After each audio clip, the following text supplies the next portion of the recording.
Join us on Tuesday, March 3rd and Wednesday, March 4th for a webcast auction for MRO and spare parts.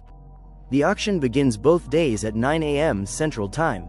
The Smurfit Westrock auction features over 1,000 lots of MRO and spare parts, including over 100 new and rebuilt motors up to 950 horsepower, more than 20 drives from ABB and Allen Bradley, 4 pad mount transformers, more than 50 spools of wire, NASH vacuum pumps, 2 Hydrapulper No. 3 drives, over 4,000 bearings by SKF, FAG, Timken, and NSK.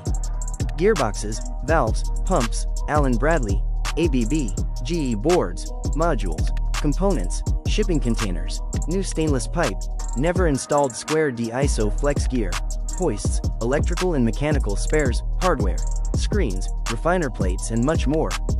Additionally, there is also a large scrap opportunity with copper, stainless steel, aluminum rolls and more. For more information visit us at www.myronbowling.com. Register for the auction at bidspotter.com.